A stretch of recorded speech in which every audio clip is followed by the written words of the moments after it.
And welcome to beautiful sunny Las Vegas, Nevada for the second day of the 2017 D3Hoops.com Classic. Games 6, 7, 8, 9, and 10 of 15 to take place here this morning, afternoon, and evening from the South Point Arena. I'm Pat Coleman, joined by Ira Thor. Our third broadcaster for the weekend and currently producing is Dave McHugh, and we will be bringing you all the action wall to wall, more or less, with about 9-minute breaks at halftime and 17-minute breaks in between games, mostly to save Ira's voice. Ira, how are you doing today? I'm actually doing quite better. We got through 5 games last night. Some really good basketball. It's my first experience at this tournament, and looking forward to 5 more really solid games this morning, afternoon, and evening.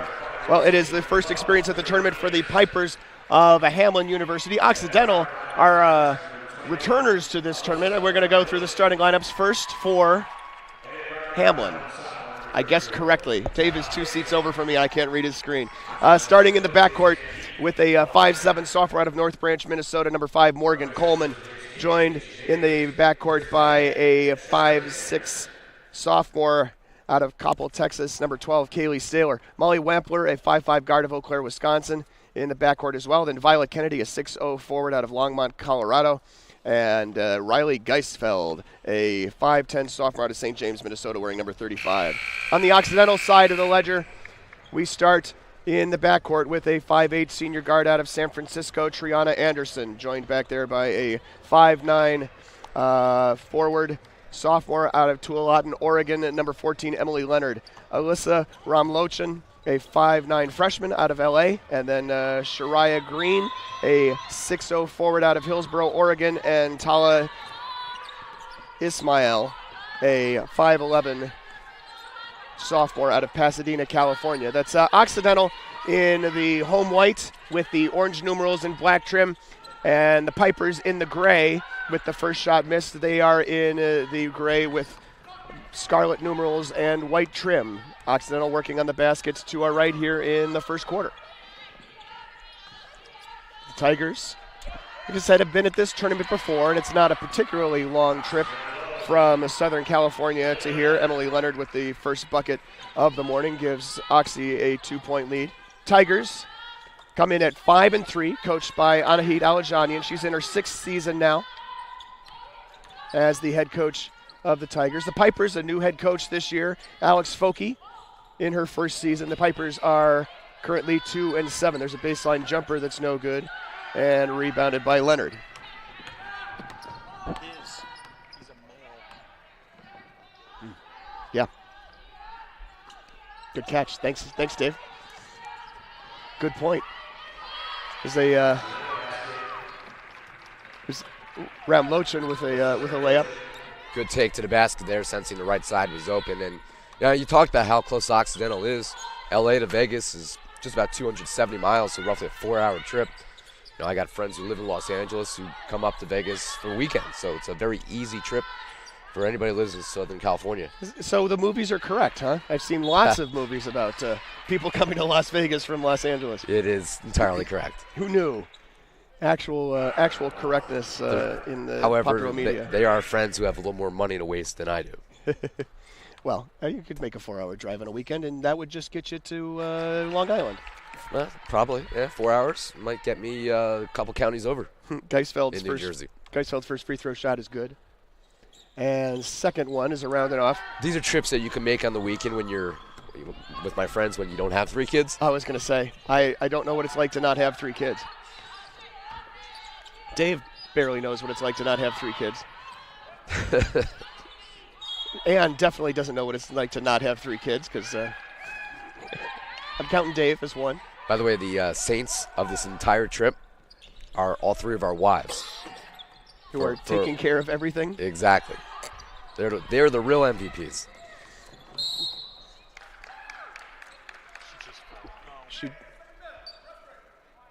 You hear both Coach Alajanian and Coach Foki. Their foul on Emily Leonard is her first. Second team foul for Occidental.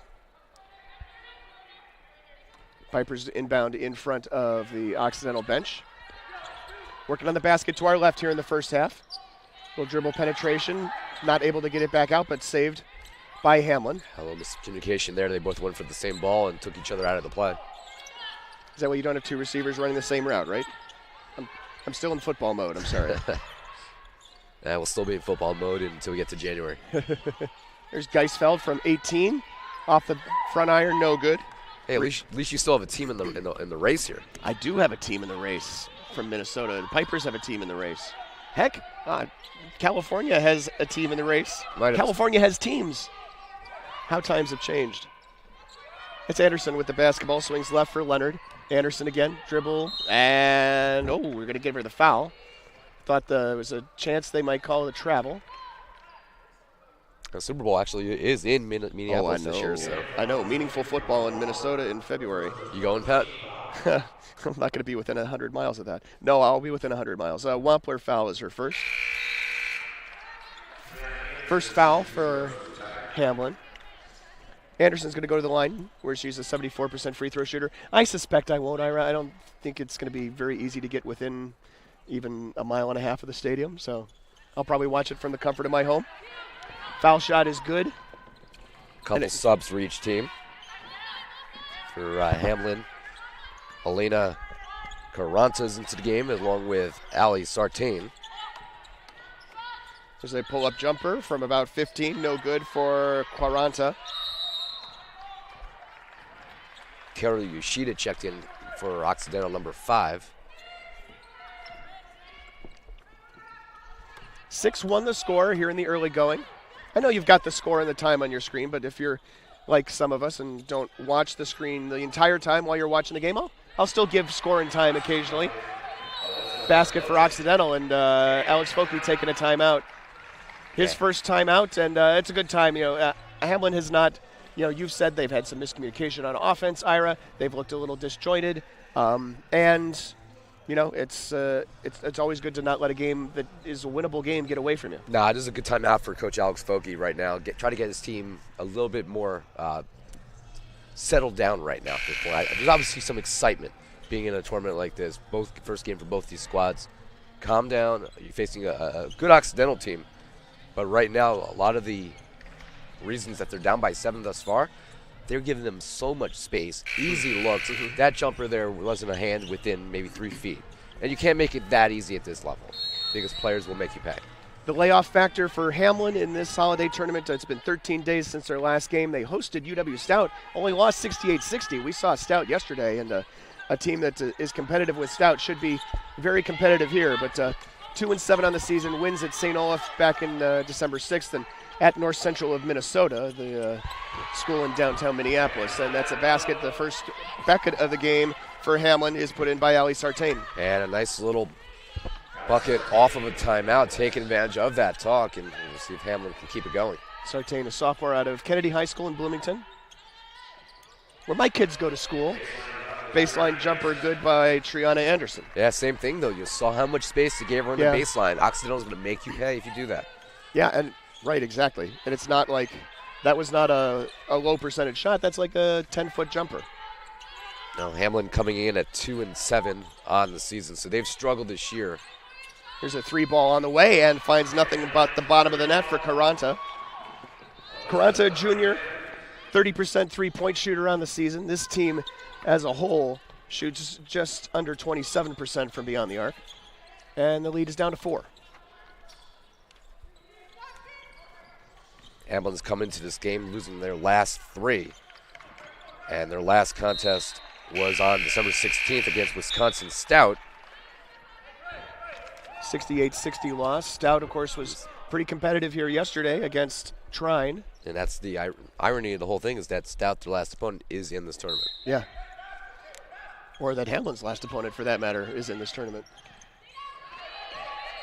8 seconds on the shot clock. Working around the perimeter, Yoshida now dribbles in. Underhand shot, no good. Rebounded by Carranta. Pushing the ball up the floor. Does not have numbers. 3-on-4. Kicks it outside. 3-ball on the way. Off the back iron, no good. Rebound on the run by Drew Ishibashi. Well, 3 of the last 4, 3 of the last 4 games, 3 of the last 4 losses, I should say, for Hamline, they have not been competitive. And for Hamline, you have to show something today. This is a national stage. You put yourself in this position because you want to challenge yourselves, and this is great for a team. And you have to give any program credit that wants to put themselves on a national stage. However, struggled 3 of the last 4 games. You don't want to come out here and be down by double figures at the end of the first quarter. So good job so far by Hamline to bounce back a little bit, now down by 4. Pretty good work right there to break the Occidental press as well, but Sartain gets the ball in the interior and then travels with it. Substitution coming in for Occidental. Tala Ismail back into the game. And Alyssa Ramlochan will go to the bench. Anderson, dribble penetration, right-handed layup, around and off, but is going to draw the foul call.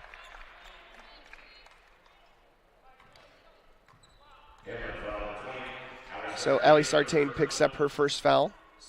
Second team foul, 4:25 to go here in the first. I'm going to put Anderson on the line for the second time this morning, and the first one is good. Grace Baranowski in for Occidental. Anderson's second shot hits as well. Jada Bagstad in for Hamline, by the way, number 55, another 6-footer. And here's the press again in the front court. Trap in the backcourt, Patrick. Backcourt, for goodness sake. You know what I mean. It's 10 a.m. Yeah, that's it. 1 o'clock this time. I haven't been in Eastern time in a couple weeks. None of these teams have been in. Forget it. It's just. I mean, that would be a story in itself. Me in Eastern time? Or any of these teams on the East Coast. Yeah. That's like me being in Pacific time. It's uncommon. It is uncommon. All these flyover, you got to learn how to pronounce Hamline today. Thought about a 19-footer, then backed it out. It's Ishibashi, 22 on the shot clock, 12-6 the lead. Dribbling in, dumping underneath. Nice little turnaround move and a bucket for Ismail. That is a nice little move. I love how she was able to use that pump fake twice there to kind of separate herself from the player and give herself a short little jump shot. Very makeable shot. Lead up to 8 for Occidental. It's Bagstad with the basketball. Off glass for 2.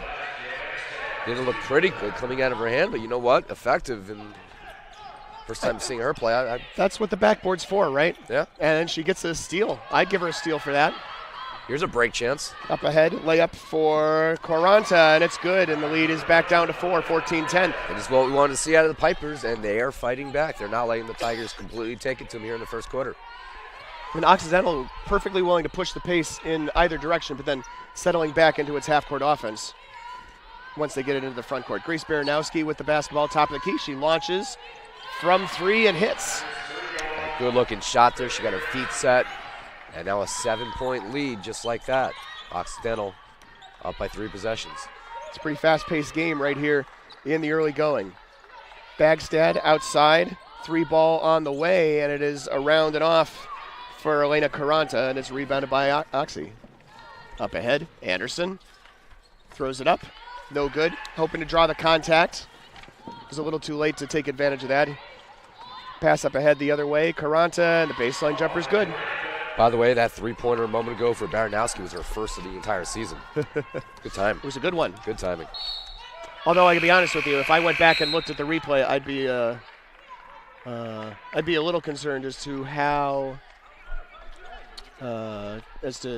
how far she might or might not have been behind the line when she released it. The referee called it a 3. I understand that. It was definitely marked as a 3-pointer. I probably wouldn't have said anything except we went back to it, so. I like pointing out very important stats, especially at 10 o'clock in the morning Pacific time. I like quibbling with officials when necessary. Not really often that it comes up here, though. There's a 3-pointer on the way, and it hits. The answers. Molly Wampler, the freshman out of Eau Claire, Wisconsin. Heating up from beyond the arc as well, and it's a 2-point ball game. This is a really entertaining ball game to start the day with, which is good, because at 10 o'clock in the morning, after a 5-game day the night before, you need something to get us awake and into the game besides the coffee. Shot no good. Battle for the rebound, kicked outside for Ishibashi. I actually have not had a cup of coffee. I am trying to save my voice using tea. Oh, there you go. also pace yourself. If you need caffeine to get through the day, then maybe start a little later. Ishibashi drives, left-handed shot, good.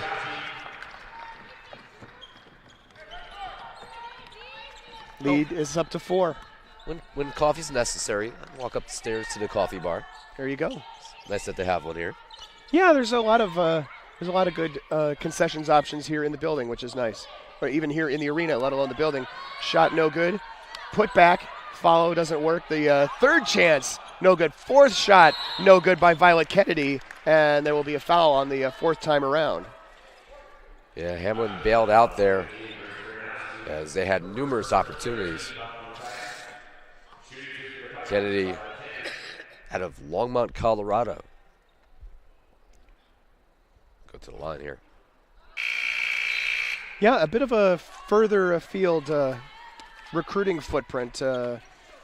Players from Colorado, Georgia, Washington, Colorado, as you mentioned.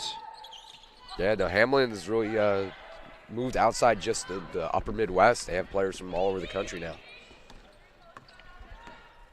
And that surprised me too initially when I saw the roster, just having players from the Rocky Mountains and from the South. Shot no good, and a tie-up on the rebound, and the jump ball heads towards Hamline. Hamline can take the last shot of the first quarter in a quarter in which they were down by as many as 8, Ira. They've got a chance to cut it to 2 or 1. Hamline's going to hold its head high here. There's a moment where it looked like Occidental had a chance to maybe go up fairly big in the first quarter, and that was a very keen timeout by head coach Alex Faki. And that's tied up, and Occidental gets it back. Hamline had struggled there with the press a little bit. I thought they were really in trouble when Wampler picked up the dribble here in the backcourt. They didn't make her pay then, but eventually Occidental still got the turnover. Occidental with a 4-point lead here. See if they can get a good shot off to end the quarter. Too easy a shot, in all honesty. No good. Rebounded by Hamline. A long shot on the way, but unable to get it off in time, and we will go to the first quarter break with the score Occidental 19, Hamline 15. We'll be back in just a minute with second quarter action. I did receive a non-athletic scholarship upon entering school. I got the presidential scholarship, which was huge for me. I think there's more opportunities for academic scholarships in Division III. I did receive academic scholarships. Just being involved on campus, being a leader, all those things combined kind of get me recognized. It's a great experience for me.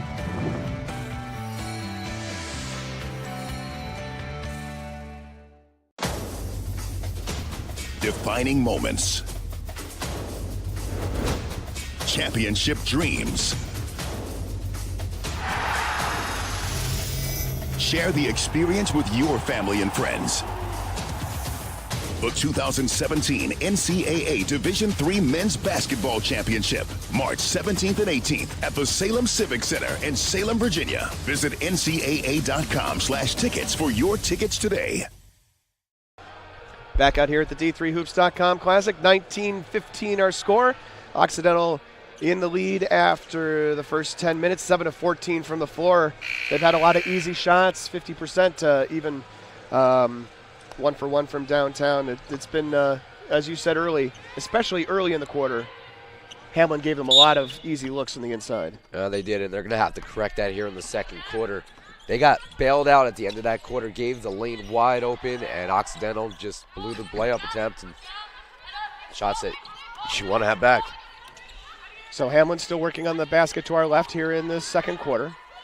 Loft pass in the low post. Trying to work around the defender, kicks it outside on the perimeter. Is an 18-foot baseline jumper's no good, and rebounded by Occidental. Ramlochin with the board. In the first period, 10-9 rebounding advantage for Occidental. I mentioned the Oxy shooting numbers. Hamline 6 of 16, which is 37.5%. 2 of 5 from downtown, just 1 of 4 from the foul line. Here's a 3 on the way, no good by Ramlochin, and the rebound is corralled by Pipers. And to be honest, Occidental is fortunate that they're shooting 50%. Whew. There's a nice 3 by Quaranta. Quaranta now with 10 points. She's the first player in double figures this morning. Yeah, because they missed a few easy shots. Very well could be shooting quite a bit more. They had 4 opportunities on one possession late in the first quarter. Yeah, the lead is down to 1. Other notables from the first quarter of action.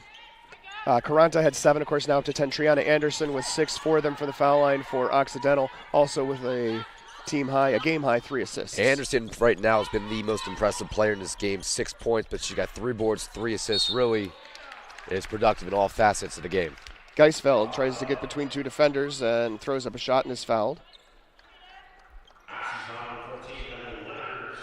Emily Leonard picks up foul number 2, first foul of the quarter. Geisfeld is a 64% free throw shooter, and her first one's good. Alajanian goes to her bench to bring Ismail back into the game. Grace Baranowski back into the game. Baranowski from Tucson, Arizona, not too far from here either. I don't know how far. I don't know my Tucson geography. Second shot good for Geisfeld. I don't know my Arizona geography very well. I know Phoenix is about 4 hours from here. I don't know how far Tucson is. Yeah, Okay. it's Tucson's south of Phoenix, so I'd probably say about 6. One of these times, we got to make a Grand Canyon trip. Semi-related, I know, sorry. Stream of consciousness. Anderson dumps it off. Nice shot. Give Anderson the assist. Give the bucket to Green. Well, you guys just need a third tournament. We have the season opening D3, the Hoopsville Classic to open the season. We Get have that the back someday. D3Hoops.com Classic. Now we just need some time around, I don't know, maybe around February 1st for anybody Wow. who's not in conference play. A bracket buster or something. Yes. Oh, you see where I'm going with this. We'd love to have a bracket buster. Here's a 3 ball on the way, and it is no good. I'm going to have it in Tucson. Whoa. I don't know if we get. That would be nice. Wow. I'm thinking a bracket buster is probably in, like, Columbus or something, but, you know. You can move it around. There you go. I'm thinking somewhere where warm when it comes time. I just always think of Columbus as kind of the epicenter of Division III. They're going to figure out how many schools are within about 8 hours drive of Columbus. A significant majority of Division III, I think, would qualify on that list. Turnover by Occidental. Yeah, passed there by Anderson. As soon as she passed it, she just turned her back and walked away. She knew she was off target. There's nobody there. 5th turnover on the day. It happens. For the Tigers. Tight ball game, 21-20. Can you imagine that? The tight ball game or the bracket buster? Bracket. tournament? I know. Wouldn't that be awesome? I imagine a lot of tight ball games, but a bracket buster would be a brilliant concept. I don't know how you pull it off that time of year, but Yeah, I think what we'd have to do is get a bunch of conferences to agree to have a bye on a particular Saturday. You know, just and for that, so a bracket buster, is that then like not the Power 7 conferences or whatever? And so we're talking about who are in the middle, and then now I see Dave smiling as we try to define which conferences are in that group and which aren't. Oh, shots fired. I mean, there's some years where we could actually be in that equation, and there's some years where we wouldn't sniff it. Here's Green. Kicks it outside for Ramlochin on the baseline and drains an 18-footer. Oxy lead up to 3, 23-20. Hey, listen, McHugh, on the men's side, you actually do have a pair of NJAC teams ranked. Yep, it's true. The floater no good, but foul is going to be called, and Wampler will be headed to the foul line. Dave is living on that fact that the NJAC on the men's side has had a trouble getting to the Sweet 16 for the last decade. He's not the only one who lives on that fact. First shot good Oh, man. for Wampler. Tough crowd. Wampler's 6th in the country in free throw percentage. Drains her first. Oh, if we do, in fact, get there this year, then we'll send you guys a nice gift. All right. A souvenir digital program? No, it'll be Crow. Second shot. Oh, Crow. I haven't had enough offers of Crow lately. Second shot was good for Wampler, and the lead is down to 1. That's right. I prefer the Ohio taste of Crow, but whatever. Ramlochin picks up her dribble outside the circle. Gives it the foul line for Green. Green has it stripped, but gets it back. Shot clock at 7. Launching it. 3 on the way, and hits nothing but the bottom of the net for Ramlochin. Yeah, after that ball got through Hamlin's defense there, she had a lot of time to shoot and was able to square up. Good defense for 25 seconds of the shot clock, but left a player open at the end, and there's Geisfeld off glass for 2. Hamline is continuing to stay close here for a team that hasn't really been competitive. Like I said, through their last 4 losses, they right now are hanging with Occidental. Very impressive thus far. Try to get as many competitive matchups in this tournament as possible. The shot no good, the runner no good by Tala Ismail. I'll tell you this, generally, when we're trying to put this together, the schedule, the goal, when possible, would be to give each team a game they could win and then like a stretch goal game, you know what I mean? So for the first shot no good by Ismail. If you're looking at, let's take Hamline. This is probably the stretch game for Hamline. And Hamline has UC Santa Cruz later. UW Stout played Trine yesterday. That's the stretch game for them. They have Occidental later. That is, probably the opposite end of the spectrum. We do that as much as we can within the confines of, who chooses to come. It's not an invitational. We definitely send out invitations. Oh, listen, and teams come based on that, but, This is a tournament that my own squad in New Jersey, we would love to come out. We've got to find a way to fundraise and make it possible, but we've talked about it. Kaylee Stayer for 3. Tied ball game, 27 apiece. First tie since 0-0. So we have a squad goal maybe coming out here in 2019. That's on hashtag squad goals. I learned that from my 12-year-old. Thank you. I learned that from going to the CASADA convention. I try to stay relevant in my advanced age. Rem Lochin off the glass, no good. And the follow, no good by Ismail, but Tella will be going back to the foul line. Ismail on the afternoon. 3 points, 1 of 2 from the floor, 1 of 2 from the foul line. She'll get a pair here. Deathly quiet. First shot good. Is it deathly quiet because we're all sick here, or? I don't know. Actually, there's a significant number of people here, I would say.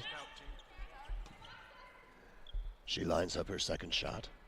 You're talking your Star Wars voice now? It was intended to be a golf announcer voice, but with the little rumble of stuff in my throat, it worked out that way. Shot no good, but Occidental gets a fresh 30. Pass into the interior for Green, just a little bit too hot for her to handle. And it goes out of bounds. Ira, I am your father. You're old enough to be. That is not true, sir. I think you and I are both north of 40. Wait, I am exactly 40. You're not 40 and 0 days. You are 40.0 something. I'm pretty sure that's how that works. We both crossed the threshold. Oh, it's okay. 40 is the new 32. 40 didn't bother me as much as I thought it would. No, it shouldn't, man. It really shouldn't. It's not a big deal. You still have hair. I still have hair. I have all my hair. That's more information than we needed. Ishibashi with the basketball, shot clock at 11. Backs it off on the left side. Going to go one-on-one? No. Bounce pass out in the perimeter for Yoshida, and she traveled. Picked up her foot there. An easy call for what's, like we said yesterday, been a really consistent officiating through this entire weekend so far. Yoshida's first turnover, 6th on the game for the Tigers. Hamline. Heather Moore with the basketball. Got an opportunity to take the lead here. Coleman now swings near side for Kennedy. Moore picks up her dribble. In the corner with it, Karanta. Baseline jumper, short, and easy rebound for Ishibashi and the Tigers. Occidental in the white, Hamline in the gray. Hamline, I can ask you, do those uniforms for Hamline, do they qualify? I have the world's foremost expert on collegiate uniform legibility rules. I think there's enough contrast there. All right. I mean, we're fortunate that we're, no more than 50 feet away from them basically at any time. I mean, I think it might be a little tricky on video. Yeah. But there's enough there. I just like the really thin numbers, and the font is kind of excessive. I mean, Occidental's numbers are fantastic. No doubt. Those are ideal. Super perfectly legible. I guess we'll see Hamline's other color tomorrow. Yeah, the font for Hamline's, I probably would have went with another choice. to make them more readable, but they're within the letter of the law. All right. Kennedy makes the first, and the second one is good as well. Hamline takes a 29-28 lead. At the half, we're not going to do anything. We're going to rest our voices. We got 5 games. We did not come up with 15 halftime shows for this tournament. Dave and I are talking about that for some other time. By the way, this is Hamline's first lead of the game. Shot is good. Bounces around it in for Triana Anderson. A short-lived first lead. Yeah, but they've been, other than when they were down 8 early in the game, they've battled right back into it here. Listen, right now the turning point in this whole first half is the timely timeout by head coach Alex Vokey. I mean, you have the timeouts. Sometimes coaches waste them. That was a well-scripted one. That's when you use them. You use them to calm your team down, get those nerves out of their system. Shot clock ticking down. Get them refocused. Alyssa Brian Jeffries, baseline jumper, no good, but that'll send her to the line. Brian Jeffries, just 3 of 6 from the line on the season. A freshman back up out of Bloomington, Minnesota.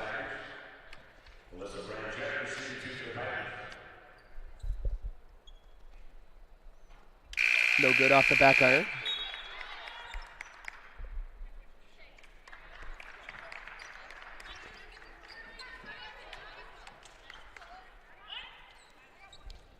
Foul is on Shariah Green. 4th foul of the quarter. Second shot is good. Game's tied up again, 30 apiece. She goes to the bench. Geisfeld comes back into the game.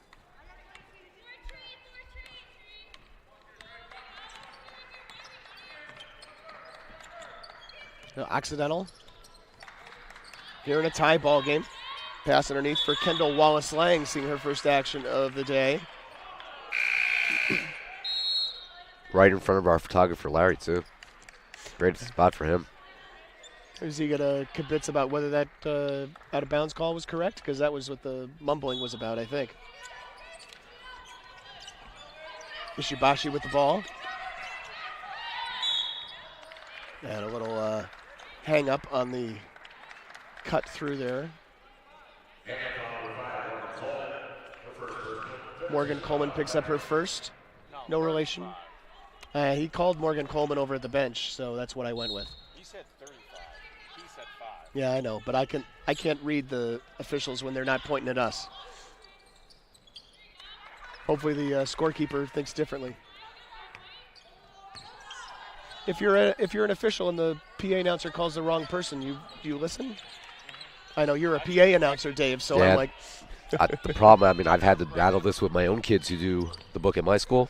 They listen to the PA announcer, not the refs, and we've had to correct them at, 5 to shoot for Ishibashi, and traveled on her way to launching up a shot. Yeah, this is where it's, when we're doing stats, it's good to have the computer, because I've had times where kids have given players a foul who aren't even in the game at the time. And so you could disprove them because you have a record who's been subbed in and out of the game. Yeah, I mean, I would say you should not be able to do that in the computer, to give one to a player's not in the game. But, of course, that's not true. You can get a foul if you're not in the game. Well, I'm talking about the official book. Yeah. The official book writing down, and we have proof on the computer, hey, this person wasn't even on the floor when this happened. That's important. By the way, it is currently 2 degrees in St. Paul.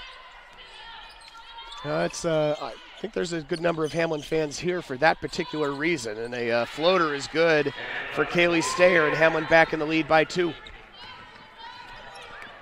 It is 74 in Los Angeles. Pull-up jumper good for Triana Anderson.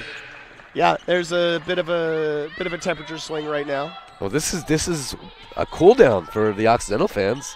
It's only 58 here in Vegas. It's balmy. It's 72 right now at 10:30 in the morning in Los Angeles. That is insane. Yeah, Geisfeld with the left-handed shot. Hamline has had a really good first half of basketball. Occidental had some good looks early. Hamline seems to have taken care of that a little bit here in the latter portion of the first half. Shot clock at 13. Ishibashi backs it out. Guarded by Wampler. Crossover goes left. Tries to dump it into the post. Unable to hold on to the basketball. See if we can get one good, strong possession here for the Pipers. They're up by 2, and they've battled back to put themselves in good position heading into the half. Alex Foki shouting out instructions. Wampler just holding the basketball. Shot clock at 12. Starts the offense. Gets it back. 3 to shoot. Throws it up on the baseline. Gets it to fall. Hamline goes up by 4, 36-32, and Occidental does not get a shot off before time expires on the first half. And it's a really impressive, especially second 10 minutes of action for Hamline, or perhaps even the after the first 5 minutes or so. You keep referencing that timeout by Alex Foke, and that is really a spot where I think they were down 8-1 at that point, and they really responded immediately. Oh, it's so important, especially on a stage like this, to get these young athletes focused, and that's really what the purpose of a timeout is. Sometimes later in the game, you have timeouts to draw up certain plays for different scenarios, but early in the game, coaches sometimes are very hesitant to use them. I say that's what they're there for, and good coaches will save their timeouts and use them for the purpose that they're intended. And in this case, I think that's changed the dynamic of this game. Hamline, a team that has struggled as of late, their record certainly is a little misleading, because right now they are showing that they can play really with a pretty decent Occidental team here. We're going to take about a 10-minute break. We'll be back out with halftime stats and more. It is Game 6 or Game 1 of 5 today here at the D3Hoops.com Classic, and at the half, Hamline leads Occidental 36-32. Receive a non-athletic scholarship upon entering school. I got the presidential scholarship, which was huge for me. I think there's more opportunities for academic scholarships in Division III. I did receive academic scholarships. Just being involved on campus, being a leader, all those things combined kind of get me recognized. It's a great experience for me.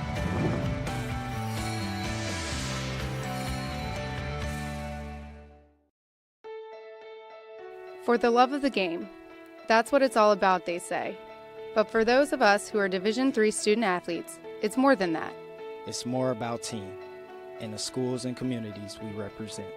And for the many of us blessed with the strength to compete in sport at the college level, we understand that with what we were given comes a special obligation. Our obligation to help those who have their own special needs and whose love for the game is no less intense.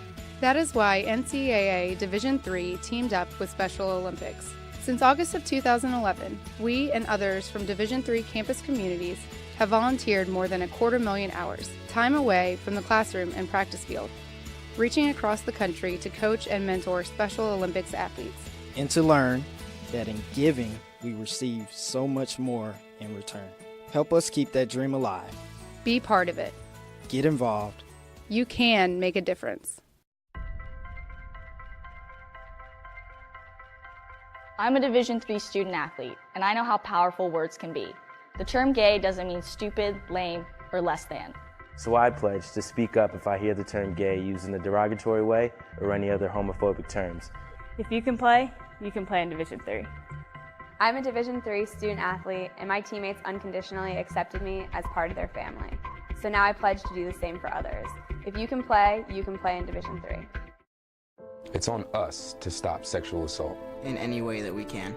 To get a friend home safe. To never blame the victim. It's on us. To stand up. To make our community safe for all. It's on us. It's on us to look out for each other at parties. It's on us. To be more than just a bystander. To step up and say something. It's on us, all of us. To stop sexual assault. Learn how and take the pledge at itsonus.org.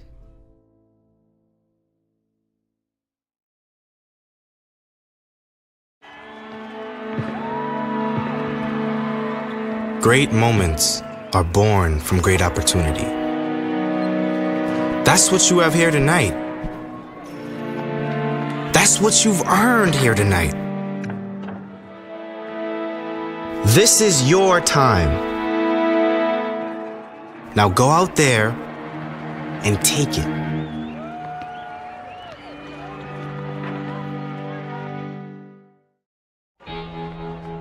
Cheer for the stumbles. The he shoulda had that's.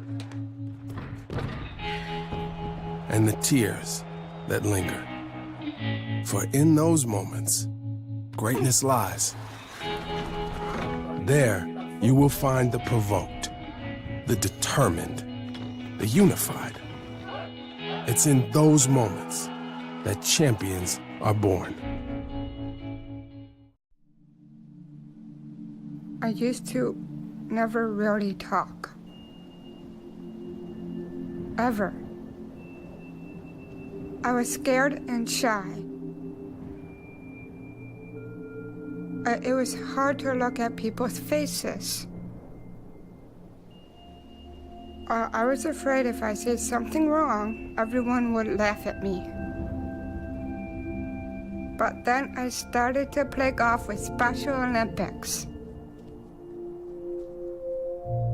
I made friends and won lots of gold medals. But I learned more than just playing golf. Special Olympics helped me to find my voice.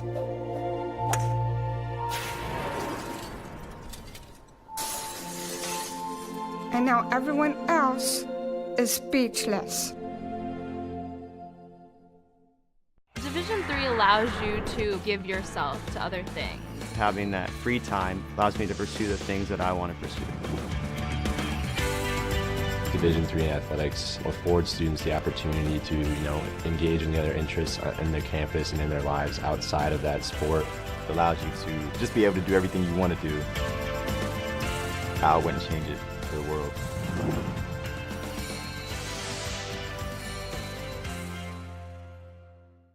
For the love of the game. But for those of us who are Division III student athletes, it's more than that, a lot more. Sure, the game is important, but as we work so hard to build both mind and body, it's more about team. That is why NCAA Division III teamed up with Special Olympics, and in giving the gift of sport to those for whom it seemed an impossible dream, we are working to make this a better world. Help us keep that dream alive. You can make a difference. I'm a Division III student athlete, and I know how powerful words can be.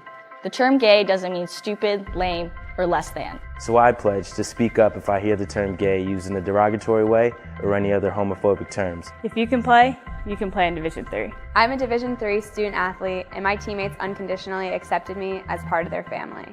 So now I pledge to do the same for others. If you can play in Division III.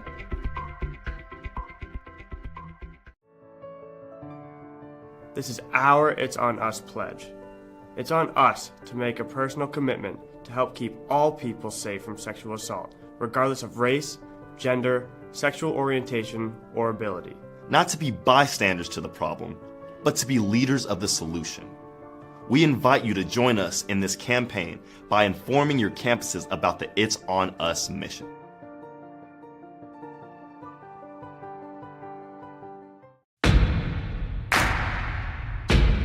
It starts right when you hit the court.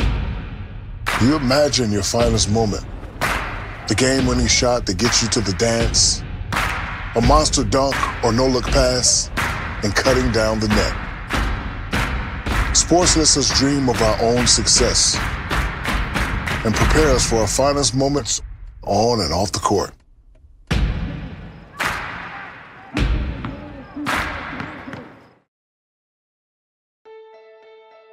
For the love of the game. That's what it's all about, they say. But for those of us who are Division III student athletes, it's more than that. It's more about team and the schools and communities we represent. And for the many of us blessed with the strength to compete in sport at the college level, we understand that with what we were given comes a special obligation. Our obligation to help those who have their own special needs and whose love for the game is no less intense. That is why NCAA Division III teamed up with Special Olympics. Since August of 2011, we and others from Division III campus communities have volunteered more than 250,000 hours, time away from the classroom and practice field, reaching across the country to coach and mentor Special Olympics athletes. And to learn that in giving, we receive so much more in return. Help us keep that dream alive. Be part of it. Get involved. You can make a difference. We are calling you, all of you. We are calling all Division III schools to join our cause. It's on us to start the change. It's on us to be the change. It's on us. It's on Division III. It's on all of us to stop sexual assault.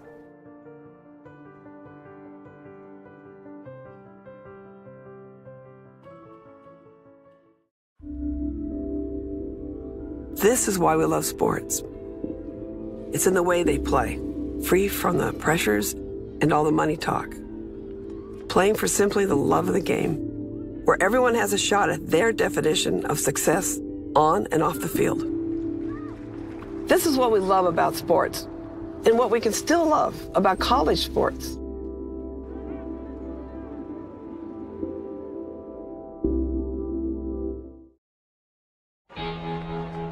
Cheer for the stumbles, the he shoulda had that's, and the tears that linger. For in those moments, greatness lies. There, you will find the provoked, the determined, the unified. It's in those moments that champions are born.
Back out here courtside at the D3Hoops.com Classic. We're at the half of our first game of day number 2, and it is Hamline leading Occidental by the score of 36-32. Pat Coleman along with Ira Thor, and taking a look at the halftime stats.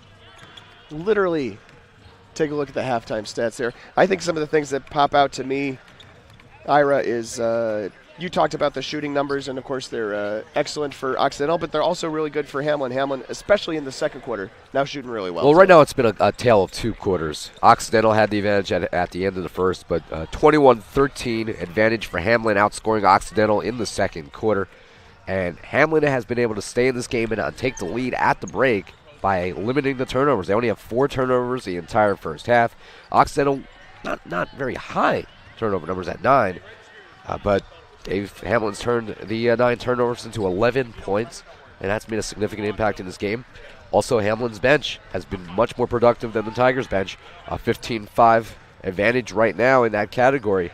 Scoring-wise, Triana Anderson for Occidental, 10 points, 4 rebounds, 4 assists, but she's got 3 turnovers, and she's going to have to hold on to the ball be a little bit more productive in that area. And for Hamline, off the bench, Elena Curtana off in 11 minutes, has 10 points, 4 of 8 from the field, a couple of threes. She's been a nice a spark off the bench, and they got 2 players with 7 points in Riley Geisfeld and Molly Wampler. Yeah, Occidental with a 17-12 rebounding advantage, but they turned the ball over 9 times compared to 4 for Hamline. But you're right, Caranta is that big spark off the bench, provided some great shooting numbers, and both teams shooting well from the outside as well. Hamline 4 of 7. Occidental 2 of 4. Both teams shot way over 50% in the second quarter. It's not too often that you see a team shooting over 50% for a half losing, but that's what Occidental is right now. They shot 52.2% in the first half. Hamline has countered that by knocking down 4 of 7 3-point tries so far in this game trying to channel their inner Ohio Wesleyan. Yeah, you want to keep your Ohio Wesleyan on the interior as much as possible. Okay.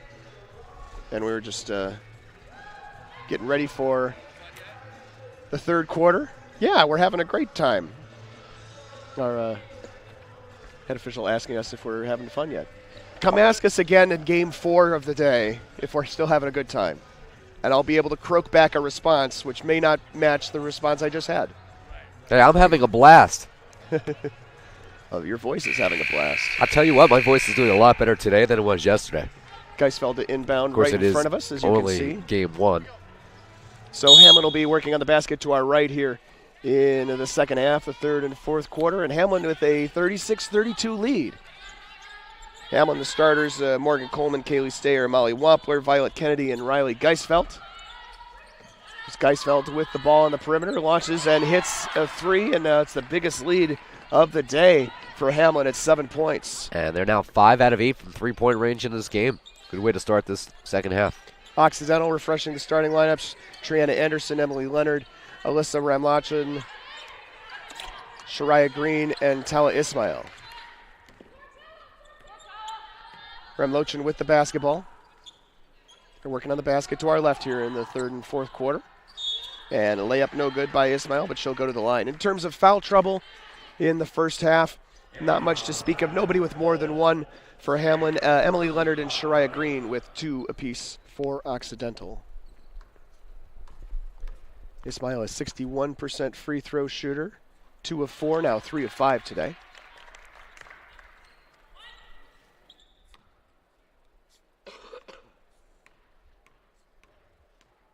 Lines up her second shot, and it is good.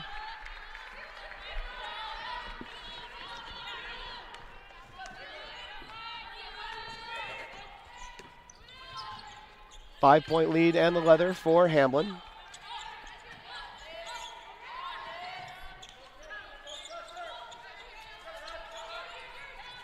Outside. Now up top with it is Stayer. Swings far side, having to save it from going out of bounds is Coleman, and it's a one-on-one fast break for Occidental, and the layup is good for Ramlochan. Yeah, a little that Wempler could do there. She hustled all the way down the court to try to at least get in front of the play, but easy play for Occidental, and they've made it a 3-point game. That's the loudest paper crunching ever, by the way, Ira, just so you know. Well, I got to make the basket. It's like 30 feet away. Do it right up in front of the microphone, maybe. Do it right in front of your mic, too. Basically. Wow. We want to give everybody the true Nat sound. That's right. The what's that? There's a term for that in the podcasting community. Now I don't remember what it is. I'm not really a member of the podcasting community. Yeah, layup is good there for Tala Ismail. I try to be. Lead is cut to 1. Quick little 6-0 run for the Tigers. Working baseline. Now Geisfeld on the perimeter is going to back up, shoot a 3. No good. Rebound collected by Green. And a little bit of traffic, and there's going to be a foul called against Violet Kennedy. Her first foul. Second team foul of the quarter.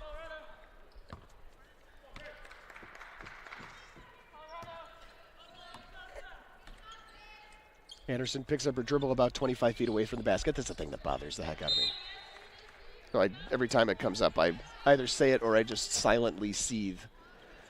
You know, it's something that bothers me, too. I coach rec basketball with 11 and 12-year-olds, and that's, I never raise my voice, but that's the one time where they see I get frustrated because you limit your options at that point. If you're not going to start the offense that far out, right?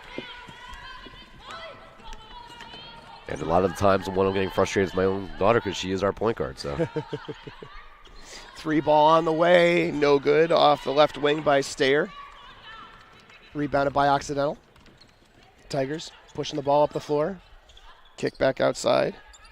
Ismail backs it out. I have a right-handed daughter who plays point guard with her left hand, so I don't know how the heck that happened, but we're counting our blessings. I was going to say, that's if you can switch dribble, right? Well, her brother is a southpaw, and that's how she learned to dribble the ball, and now she plays basketball predominantly left-handed. Ramlochan's 3 does not hit the iron, and the shot clock expires. As a dead ball rebound. Heather Moore comes into the game. Ali Sartain back into the game as well for the Pipers. Wampler will go to the bench along with Stayer. Yeah, one of those few instances where those dead ball rebounds at the bottom of a box score are not missed free throws. Yeah, I think that's actually one of the few things when people study box scores that's still a mystery to a lot of basketball fans. They don't really understand what a dead ball rebound really is. Yeah, it's basically a bookkeeping and accounting rebound just to make your box score balance. You don't really exhibit any skill on the part of your team. There's a shot clock, a shot as the shot clock is winding down for Caranta, no good, but Pipers get a fresh 30. Caranta dribbles in and this time draws a foul. Yeah, Anderson a little bit too aggressive there, trying to step in her path.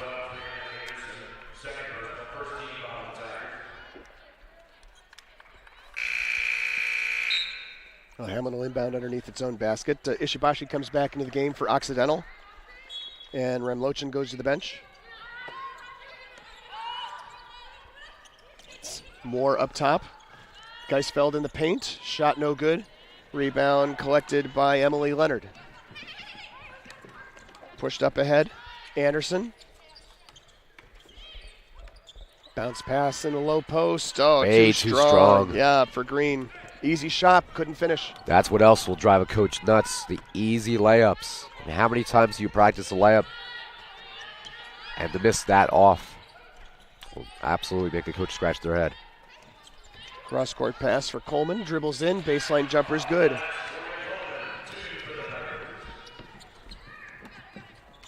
Lead back up to 3 for Hamlin, 41-38. Ishibashi directing traffic, Anderson with it. Has the ball knocked away. Sloppy dribble. She left it too far away from her body and made it easy pickings for Hamlin. For Caranta with the steal. She gives it up top of the key for Moore. Moore picks up her dribble back over for Caranta, left side.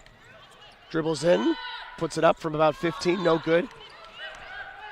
Triana Anderson right there for the rebound. 1 on 3. Nope, got the trailer. Madison Toy launches from long range and hits. We are tied again, and good job by Toy to find that space. She was all open, all alone, and knocked it down, and Occidental got themselves back in this game. First action of the game for the freshman. It's her second three-pointer of the season, and it is a tie ball game at 41 apiece. Battle on the rebound, a tie up, and the arrow will point towards Occidental.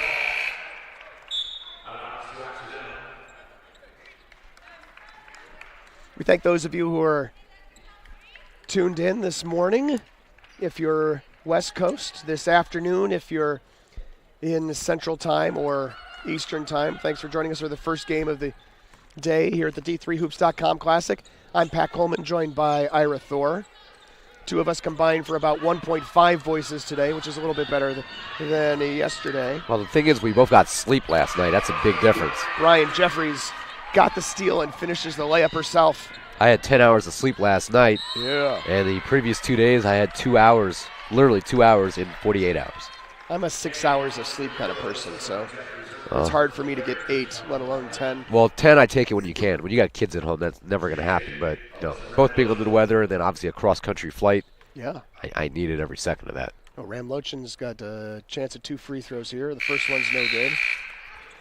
So tonight, I've never been to Vegas before. So tonight, my plan is after our last game, I'm going to, we'll get some dinner, I would assume, and then. Yeah, we should eat. Eating's a thing. Eating is a good thing. I like to do that in Vegas. And then I want to take an Uber down to the Strip and just walk. I just want to walk around and kind of experience it that way. I love to people watch. People watch, yes. Yeah, it's a huge thing for me in Las Vegas. I don't typically have time to take in a show. Our show is right here on the basketball floor, and a 3-ball is good for Elena Caranta. Well, this is the show that we all three of us came for. So my plan, I do want to come back to Vegas on my own time, with my wife at some point and see some shows. Caranta 3 of 5 from downtown now. I'd feel guilty kind of doing it, without her. Plus, she'll get mad at me too. Well, there's a thing about stuff that happens in Vegas. I don't remember, though. I try not to use cliches. Avoid them like the plague. We both have the plague right now. Oh, Ramlochan's shot no good and rebounded by Caranta. pushing the ball up on a 2-on-3. Caranta throws it up and into the background, but she's fouled. 46-41 lead for Hamline, and Caranta will have a chance to add to that at the charity stripe. They're not going to call foul, actually. Okay. They're going to say it was blocked out of bounds. So it'll still be Hamline ball, however. Award inbound underneath the Hamline basket. Outside for Caranta. Caranta, pass into the corner, more able to corral it. By the way, this is Hamline's largest lead of the game right now at 5. Nope. And there was a 7 early on, 39-32. And basket good at the other end, the layup for Tala Ismail. I'm pretty sure it was 39-32. Oh, go check on that. Go for it. We have a website that will help you with that. Yeah, but it's in the third quarter, though. Coming back the other way again, Ismail. Shot no good. Team's just going back and forth right now as Ira's looking up the game log. Oh, we got player down. Yep. Drew Ishibashi on the floor right now for Occidental. A little slow to get up, so they stop play. By the way, Occidental did lead by 8 early in the first quarter. It was with 3:34 to go, and the game is completely flipped the other way. It was 8-1 when Hamline took the timeout early in the first period. Coming up after this game, we have the centerpiece women's game of this classic as Ishibashi just gets up and gets a little round of applause. That is correct. It was 39-32 on the first possession of the third quarter. Yep. But since this game got tied up, Geishart now came a down and hit 5-point a three. lead. So following this game, we'll have third-ranked Amherst, the defending national champs, against number 6 Trine. That comes up at noon Pacific time, 3 p.m. Eastern. And we hope you join us for that one. That should be a great contest, although I have to admit, saw both of those teams play yesterday. Neither of them looked like what I would consider a classic Division III women's basketball national contender. But coming off of a break, maybe they'll look a little bit different today against a different caliber of opposition. And Ismail's shot no good. Rebound goes out of bounds. It'll be Oxy ball. Yeah, a little bit of a wild off-balance shot there by Ismail. So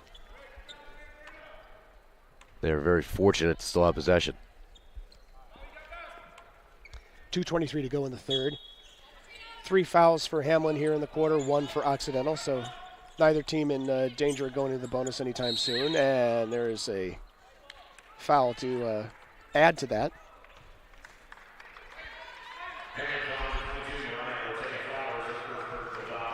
Oh, Mariah Ortega Flowers called for the foul. Her first mention of the game, a junior out of Madison, Wisconsin. That is the 4th team foul now in the quarter for Hamline.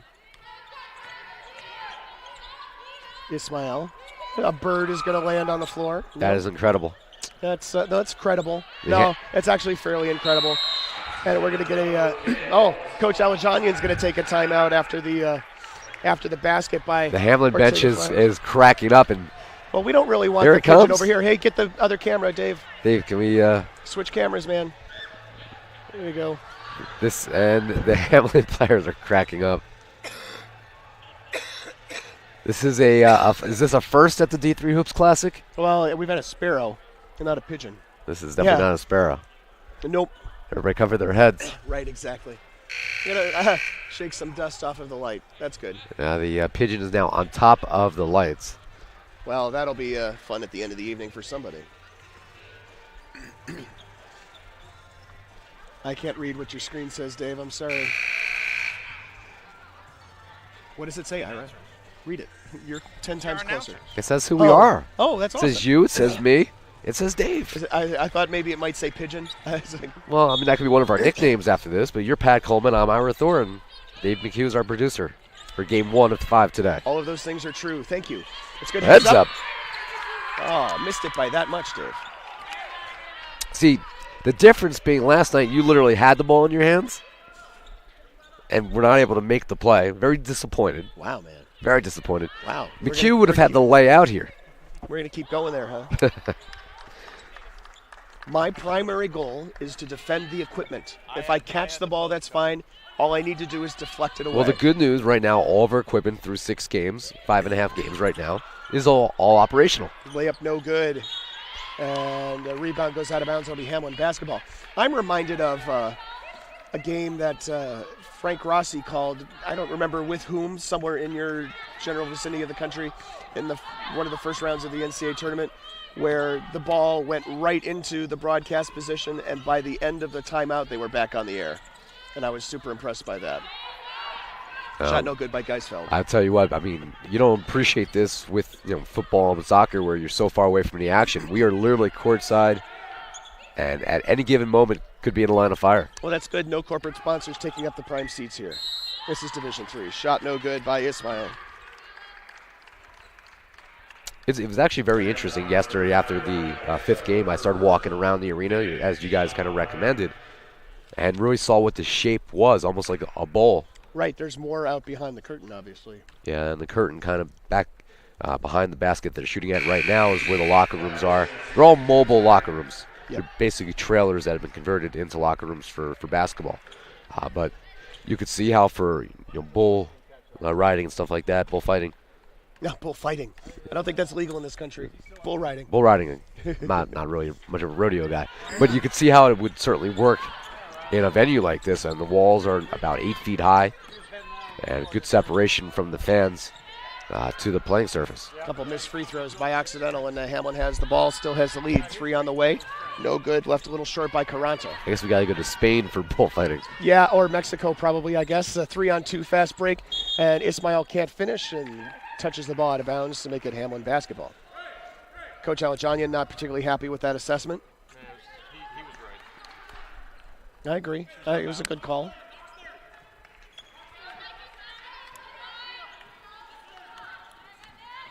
But I figured I hadn't mentioned Coach Alajanian's name in a while, and she was saying something. So I figured I'd relay it to the viewing audience. A turnaround jumper, no good for Carranza, who has definitely cooled off after a hot first and second quarter. Speaking of cooling off, Coach's nickname on campus is Heat. That's easier to pronounce, I'm sure. Actually a long 2 rattles in for Emily Leonard. Occidental back in front now by 1. If your name is Anahit Alajanian, you might settle for a shortened nickname as well. Coach Heat. That's a great nickname for Southern California. That's true. Final possession of the third quarter, most likely here. Geishart with the basketball for the Pipers. Backs out, launches a 3, airballs it. Saved from going out of bounds, but right into the hands of Shariah Green, and that's how the third quarter will end. Occidental back up front, back on top, leading 47-46. We'll be back with the fourth quarter in just a moment. It starts right when you hit the court. You imagine your finest moment. The game-winning shot that gets you to the dance, a monster dunk or no-look pass, and cutting down the net.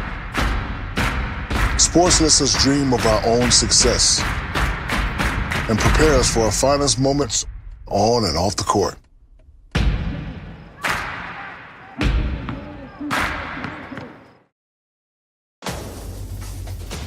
Defining moments. Championship dreams. Share the experience with your family and friends. The 2017 NCAA Division III Men's Basketball Championship, March 17th and 18th at the Salem Civic Center in Salem, Virginia. Visit ncaa.com/tickets for your tickets today. Droppings on the court. And we're back here at the D3Hoops.com Classic, quarter number 4.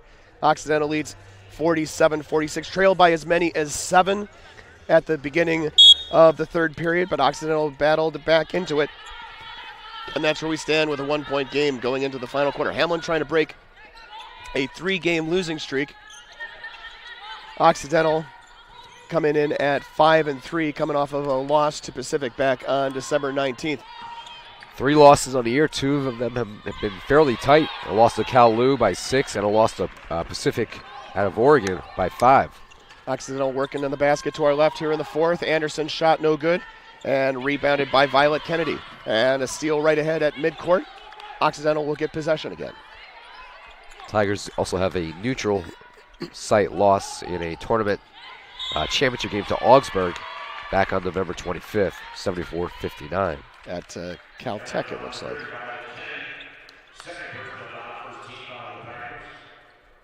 Both of those games should be neutral, but, you know, you can't count on people to keep the good data. This is actually correct.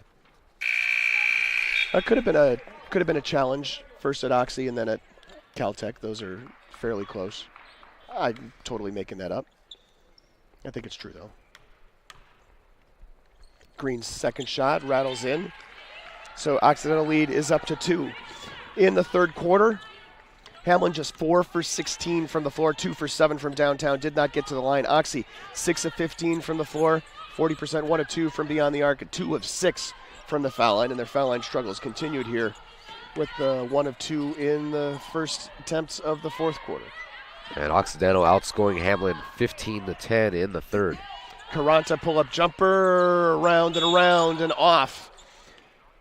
As players huddling on the floor trying not to get stomped on in the scramble for a rebound. You can see number 25, Shariah Green, actually was smiling there as she was covering her head and trying not to get trampled. They don't teach the duck and cover these days, so it makes sense. You don't have that kind of expertise, but maybe stop, drop, and roll. Is that still being taught? I mean, yeah, once you're on the floor like that, you're just trying to not preserve self. That's right. Cover your head. Ismail loses the handle on the basketball, but Green collects it. Shot clock at 15. Leonard hands it off for Ismail. Ismail pull up from 15 off the back iron. Shot no good. Green rebound, put back, doesn't fall. And rebounded by Wampler for the Pipers. Ira Thor hadn't heard the Pied Piper of Hamlin story, and I don't have the full story on hand to explain why Hamlin's nickname is the Pipers, but could be worse. If you're in Minnesota, you probably know that the alternate, if you were not going to call them the Pipers, you'd probably call them the Hammies, because Olaf is the Olies, and St. John's is the Johnnies, and St. Thomas is the Tommies, and, well, you get the picture. Must be a Minnesota thing. This is your... Seems to be a thing. I don't know why. This is your part of the country. Yep. Your neighborhood. I don't know why. Your neck of the woods. They named these things like 100 years ago. I was not involved. I'm not that old. 3 for Green, around and off. Up ahead, Caranta the other way. Dumps it off, and finishing is Geishart. Yeah, Geishart, a great cutting play there as 2 Occidental players actually tried to jump to try to tip that pass away. Perfect spot, and she converted. Transition there. And we are knotted at 48 all. 7:20 remaining in the fourth quarter. Anderson basketball. Ishibashi tries to bounce it underneath, and it is knocked out of bounds by Geishart. Remain Occidental basketball. Substitutions coming in. Remlochin returns. So does Baranowski for Occidental, and Ismail and Green go to the bench. Kelly Stayer comes back into the game for Hamline, and Elena Caranta, who's not had a particularly good second half, heads back to the bench. Here's an inbounds pass right away, and a turnaround jumper off the glass, no good for Anderson, and rebounded by Hamline. Anderson wanted that one. Great spin move there off the inbounds, and just not able to get that kiss. 48 all, under 7 minutes to go. Geishart swings near side for Coleman. Picks up the dribble. Gives it to Wampler. Wampler looking inside, gets the loft pass inside, and the finish for Alyssa Bryant-Jeffries.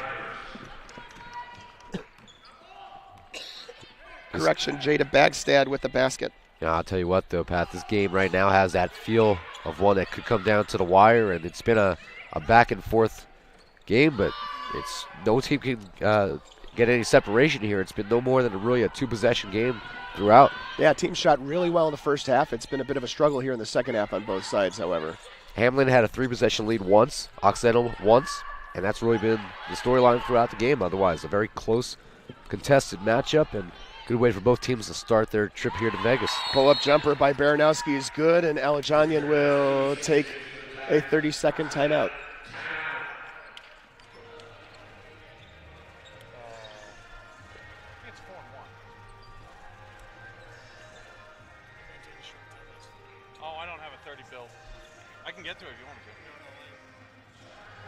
I was just questioning myself on rules now at this point. Are short timeouts back to 20 seconds or are they 30? Okay. But first horn at 20. Yes. Yeah.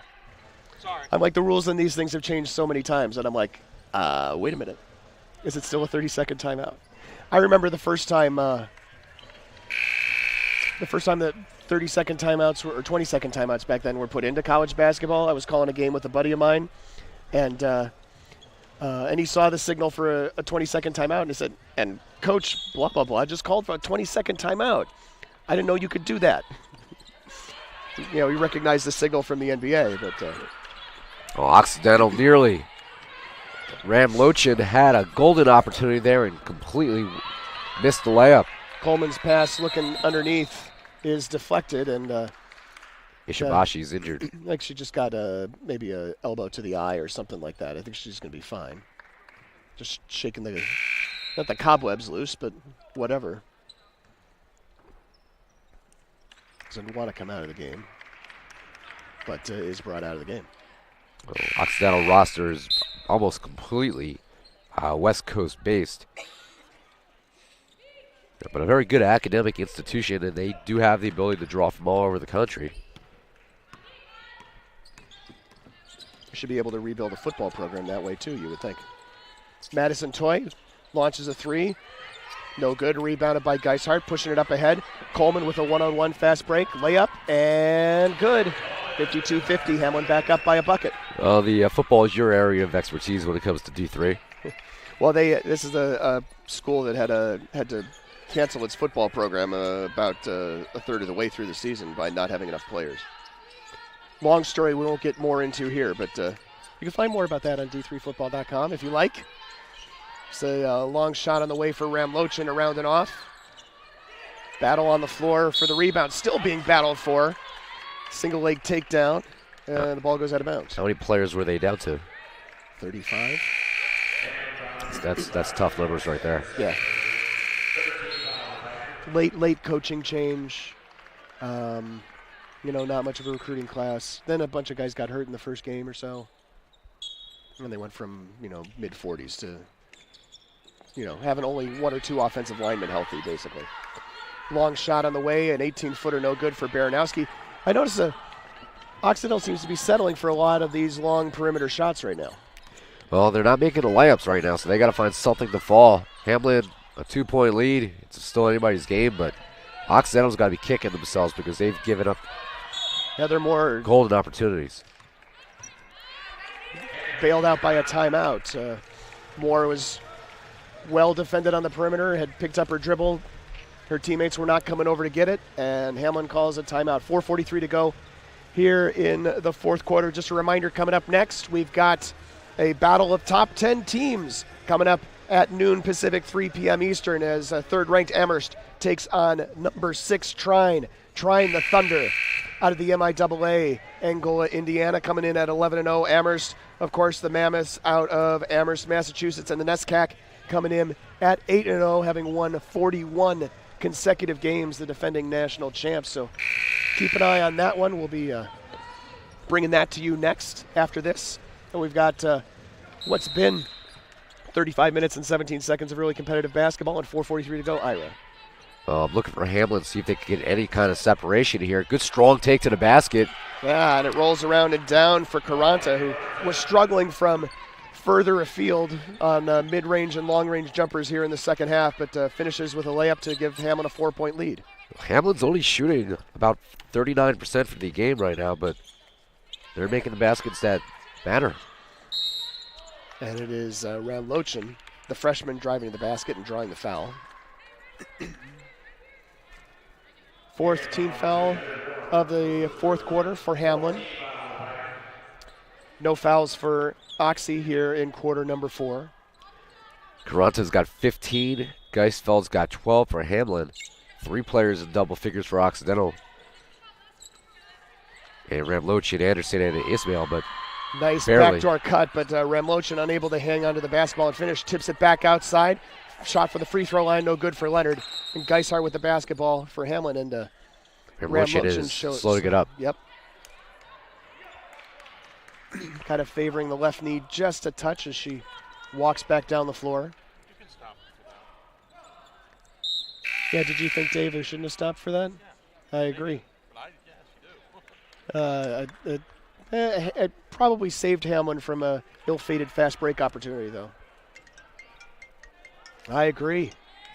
Ring her off. I don't know. You do what you need to do. Geishart with the basketball for Hamline. In the burgundy and gray. Or the gray and burgundy, I guess. Moore with it in the corner. Picks up her dribble once again. Kicks it outside, and it's stolen away by Yoshida.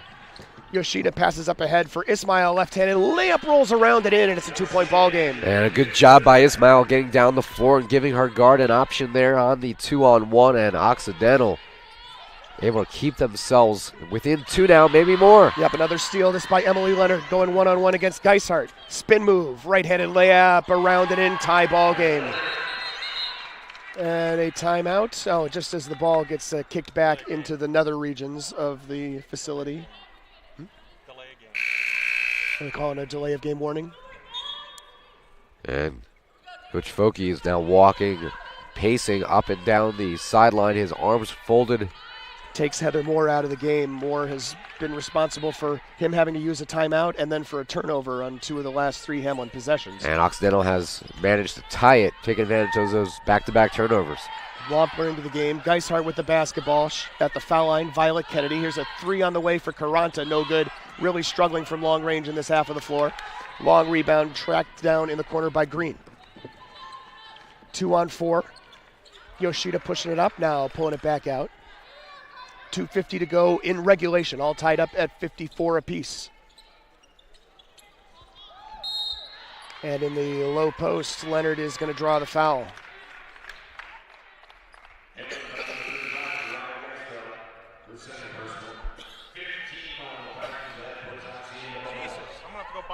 All right. Just clearing my throat, Dave. Trying to do it without the mic on. I could do it in your ear if you like. Emily Leonard's first foul shot is good. You can hear I've got a little rumbling in my throat, right? The desert has not completely dried up all of this. We haven't been outside at all. I don't know if you know this, but the lack of humidity comes inside. Second shot good for Leonard as well. She was 15 of 18 from the line coming into the day. And it is a 2-point lead for the Tigers of Occidental. Kennedy swings outside. Gets it back in the low post, working against Green. Shot too strong. Tries to battle for the rebound and ends up committing the foul. A little bit of a frustration play there by Kennedy. Yep. Miss the shot, don't get the rebound, and then commit a foul on top of it, and it'll be 1-1. Meanwhile, Occidental, look at the scoreboard, no fouls. Yep. Still true. No, you were doing the fingers. You did this. I'm used to different kind of fingers in Jersey. Whoa. I'm not using those fingers. Of course, there's no 1-1 in women's basketball anymore. First shot, no good. Around and off. This is a big opportunity here for Occidental. Up by 2. If they can hit some free throws, because you will not see Hamline shooting at the end of this game. Second shot good, so 1 out of 2 for Leonard. It's a 3-point ball game. That's one of the, obviously the major changes to women's basketball. Once they went to the quarters, clearing of the fouls. Every quarter is a new game. Caranta with the basketball. Swings outside for Coleman. Coleman dribbles in, one-handed bounce pass to Kennedy, but there's going to be a foul on the floor. And Coach Foki is going, yeah, finally. I've been pointing at these fouls on the scoreboard, waiting for you to equalize them up. First foul of the quarter for Occidental. And a steal immediately on the inbounds. Ismail throws it up ahead, Yoshida, and Yoshida's fouled by Caranta. That's a good foul by Caranta. Don't give up the easy layup there in transition. Force Occidental to go to the line, earn those points.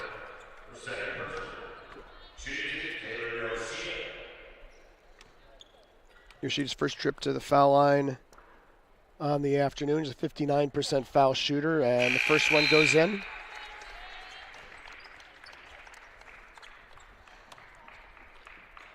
Yali Sartain comes back into the game for the first time in a while. Violet Kennedy goes to the bench. Second shot, and that one is good for Yoshida as well. Nothing but net. Now a 5-point lead for the Tigers. 59-54, Occidental with the lead. Hamline with the basketball under 2 minutes to go. Geisthart with a little fall away from 16. That's no good. Sartain battles for the rebound, but unable to get it. Leonard picks it up for Occidental. Bad time for the Pipers to go to a scoring drought here. Yeah, and not had any defensive stops either. 5 unanswered points here for Occidental and a chance to add to that lead. Leonard guarded tightly, 28 feet away from the basket, picks up her dribble. Toy with the basketball. It's a shot in the lane, no good for Green, and easily collected by Caranta. But a 9-0 run here for Occidental. Pushing the ball up the floor, weaving her way to the basket. Doesn't get it to fall, but she'll go to the line. Caranta, we talked about what a great first half she had from the floor. 4 for 8, 2 for 3 from downtown. Really struggling in the second half. 2 for 8 from the floor, 1 for 4 from beyond the arc, but she gets herself to the foul line and misses the first. Caranta just 4 for 14 from the foul line on the season. Well, we're over 3 minutes and 20 seconds since Hamline last had a field goal.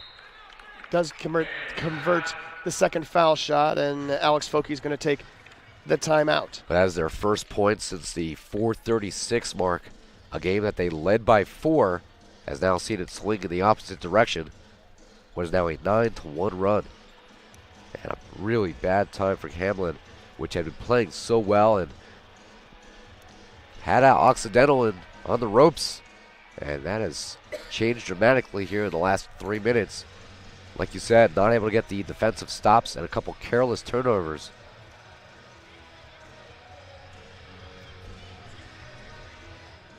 $17 turnovers. Make that 14 turnovers on the afternoon for Hamline. 10 of them here in the second half, 6 of them here in the fourth quarter. And that's been a big contributor to Occidental going on that run that you just mentioned, Ira, and battling back from a halftime deficit and a 7-point deficit early in the third period.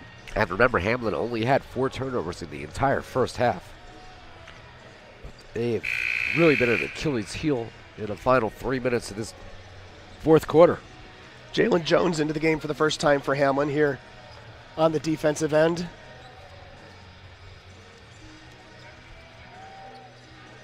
Caranta in the game, Wampler, as well as Geisthart and Coleman for the Pipers. Ramlochan, Toy, Leonard, Yoshida, and Green for Occidental, and they get the tie-up, and the arrow points towards Occidental, so they'll keep it, but it refreshes the alternate possession arrow. Minute 14 to go. Pressure in the backcourt once again for Hamline, but Occidental passes the ball up ahead, gets it into the front court with ease. Approaching 1 minute to play, and Coach Heat will call timeout. And we're going to take a timeout. We'll take a break here with a minute 4 to go in regulation. It's Occidental leading Hamline 59-55. The love of the game. But for those of us who are Division III student athletes, it's more than that. A lot more. Sure, the game is important, but as we work so hard to build both mind and body, it's more about team. That is why NCAA Division III teamed up with Special Olympics. And in giving the gift of sport to those for whom it seemed an impossible dream, we are working to make this a better world. Help us keep that dream alive. You can make a difference.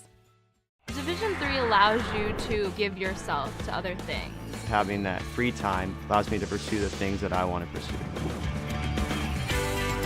Division III athletics affords students the opportunity to, engage in the other interests in the campus and in their lives outside of that sport. It allows you to just be able to do everything you want to do. I wouldn't change it for the world.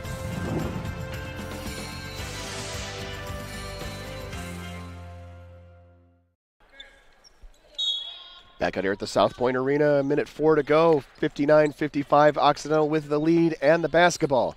First game of day 2 of the D3Hoops.com Classic. Pat Coleman along with Ira Thor, Dave McHugh, our producer. And Occidental has had its way here in the fourth quarter and gets a putback by Alyssa Ramlochan. And Ramlochan there after a way off the mark shot.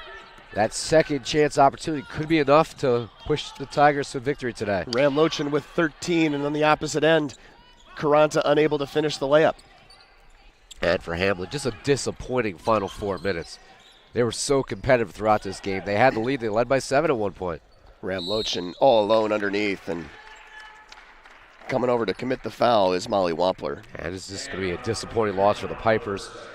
Yeah, they had a chance to win this game. They had a very good chance to win this game against a good Occidental program, and they let it slip away here in the end. Ramlochan to the foul line. Shot no good, off to the left. Ramlochan 0 for 3 from the line this afternoon. That didn't even touch the rim. I thought off to the left was kind of the... that was my polite way of suggesting it didn't really hit anything. But hits the second one true. 62-55. Well, those are ones you just laugh at if you're a player. I was going to say, not if you're on air. You know, we don't do that, right? Wampler travels. Oh, of course not, because I would do that probably half my shots. Yeah, me too. You're up for the traditional D3 Hoops Classic horse game after day 3? Let's do it. It's going to be horse, but we're going to have to spell it H-O-A-R-S-E, the way things are going.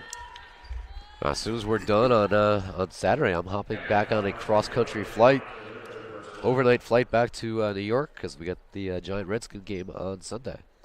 You're working that game. I am. I was going to say, I'm not sure how many people are attending that game. It probably will not be as well attended as earlier in the year, but I still have a job to do, so I will be there. Ramlochan's first shot good.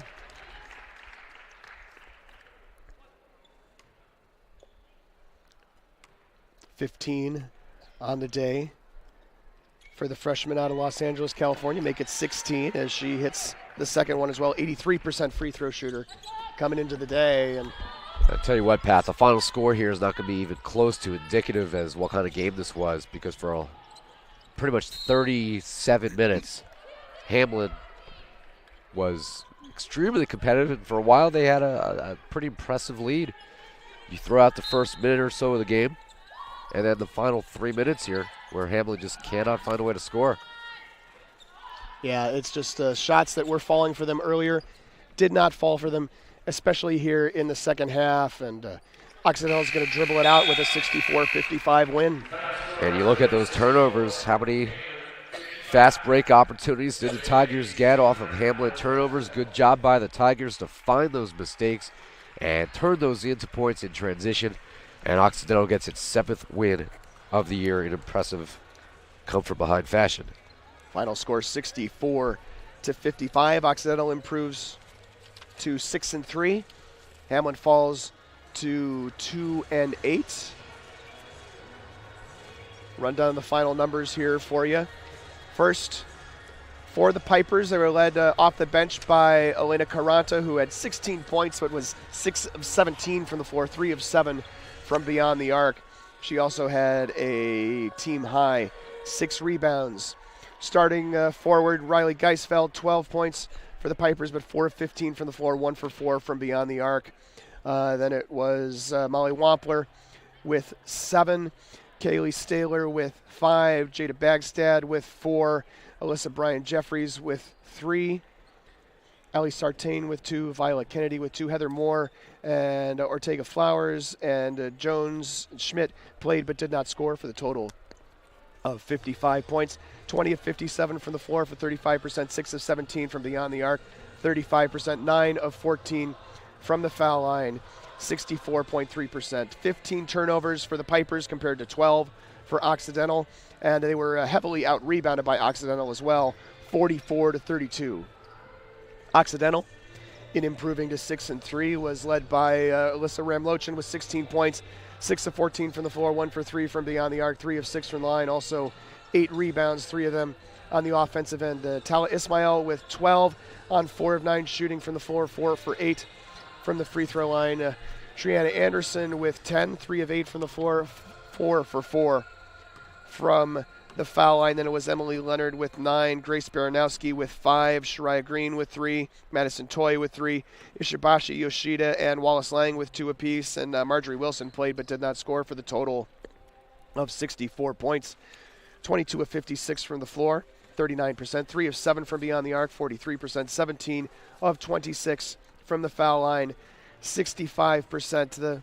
The numbers we talked about, both teams shot really well in the first half, Ira, and then the exact opposite in the second half. Hamline 8 for 30 from the floor in the second half, and Occidental 10 for 23. 10 for 23 is a little better, but 4 for 19 in the fourth quarter. The biggest thing, again, that stands out to me are the 15 turnovers for Hamline, 11 turnovers in the second half, and Occidental scored 17 points off those giveaways. They also had an 11-3 advantage in second chance points. Yeah. And in a close game, that makes all the difference, and it did today for the Tigers with their 6th win of the year.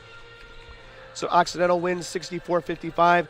They improve to 6-3. Hamline falls to 2-8. We're going to take a break, and we'll be back out in about 25 minutes with coverage of our second women's basketball game of the day as the defending national champs, Amherst, the number 3 ranked team in the country, faces number 6 ranked Trine. We'll be back in a bit.